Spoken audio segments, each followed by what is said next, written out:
Hey guys, Joe Tunney here at Infiniti of Kirkland in Kirkland, Washington, just outside of Seattle. Taking a look at one of my personal favorite trucks, and probably in the single most ideal configuration of one of my personal favorite trucks, 2010 Toyota Tundra, one of the strongest, most well-built trucks ever made, actually, in the history of the automobile business. And then in the super hard to find CrewMax, or 4 full-door edition, that you just never find, especially here in the Pacific Northwest.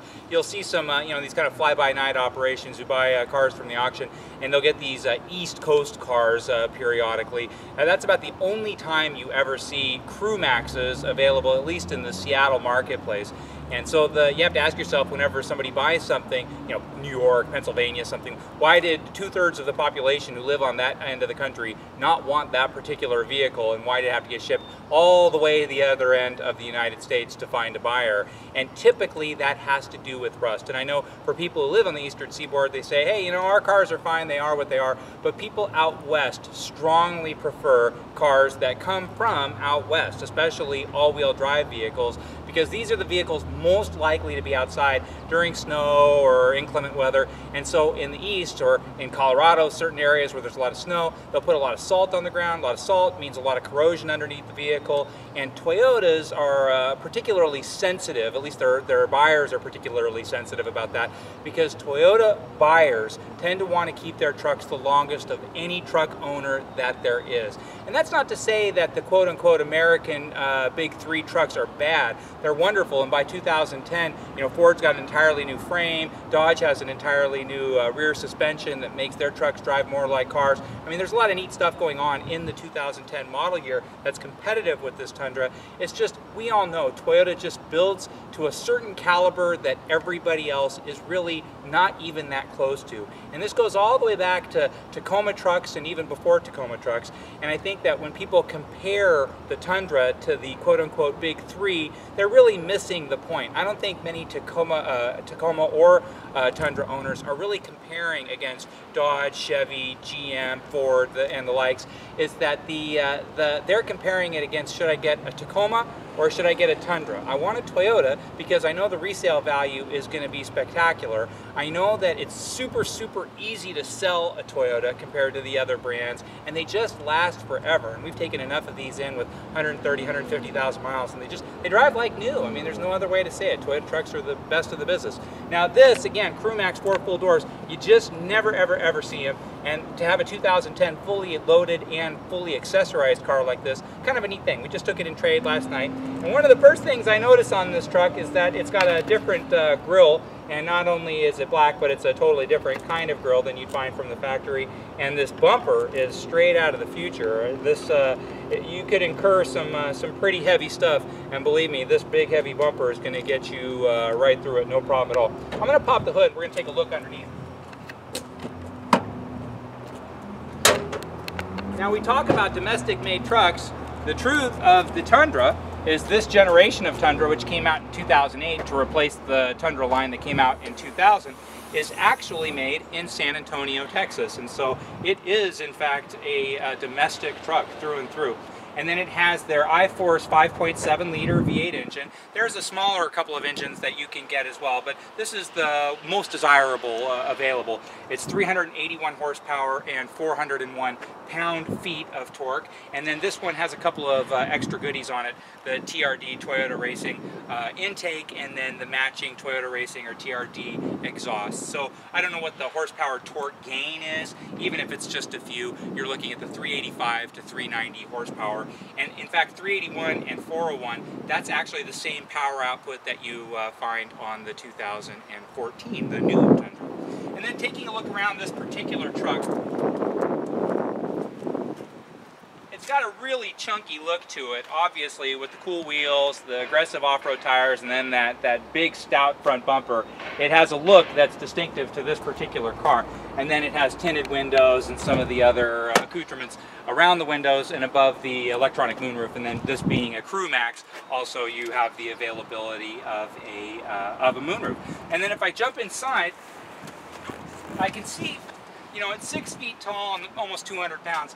I'm super comfortable up here in the front seat. But this is where the CrewMax really stands out against the other quad cab type of Toyota truck. The room in the back is just fantastic. And then in fact, the seat actually reclines. And so I can get all kinds of comfortable back here. And then not just me, it's room for 5 and really, really comfortable, spacious room for 5. And so I know a lot of people say, you know, the interior, it's a little bit plain Jane compared to some of the more opulent brands, you know, like a Denali, GMC. But one thing, again, having owned personally Denali's and having sold 1 million of them over the years, and owned a lot of Toyotas and having sold 1 million of them over the years, if you're planning on keeping something for years and years and years, it's a no-brainer. I mean, the Toyota just blows everything else away. Nothing else you can say about it. Their engines last forever, their bodies last forever, their interiors last forever.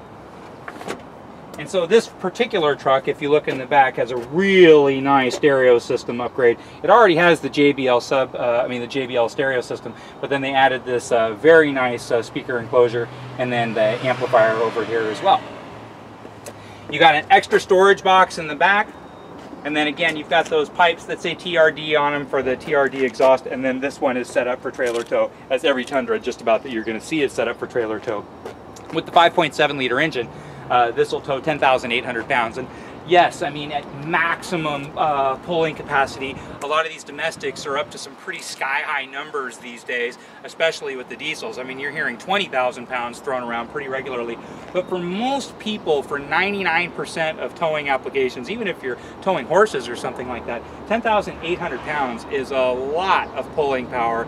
And then again, it has the chassis that can handle that pulling power. And then if you've ever towed, one of the great tests, I guess, of towing isn't just the ability to pull, but just, you know, we're here in Seattle, so we have a lot of hills that go up and down, is the ability to slam on the brakes with a heavy burden towed behind you. And the Tundra handles that extremely well. Now, one thing on this particular truck you might notice, you've got a rear view camera here and here. That's because the factory camera is will play through the rear view mirror, which is kind of corny, I'll be honest. You would think in the modern world they would update that.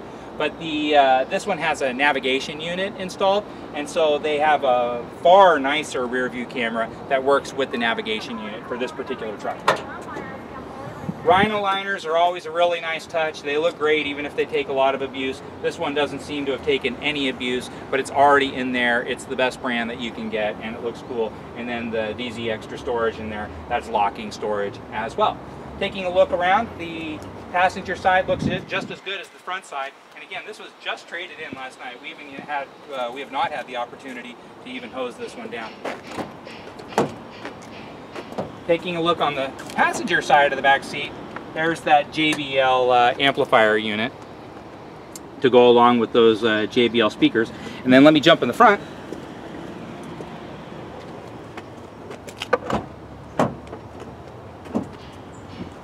And let's turn it on.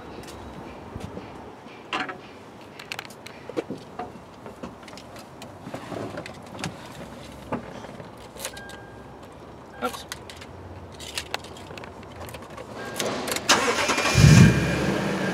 So 381 horsepower. It does have a 6-speed automatic transmission, and then it's just a simple, if you want to be in 2-wheel drive or if you want to be in 4-high. For most of the time, this time of year, I mean, we're in summertime or at least springtime, you're going to leave it in 2-wheel drive all the time, or just leave it in 4-high. It's not that often that you're going to put it in 4-low. Navigation, it's just push button, push screen. It's got a nice color 3D layout, which is really cool. And then if you go to the mode and you've got a great stereo right here. AT&T, mobilizing your world. AT&T reminds you to never text it. Let's find a song that we like.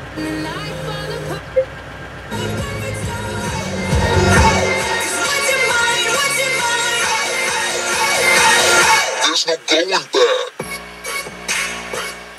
So, great stereo system, great bass. This particular truck is it's distinctive compared to other trucks. It's super, super rare. It has about 35,000 miles, 34,000 miles. It's in superb original condition, but these neat touches really make it stand out, as a standout truck already does, but this is really the best of the best.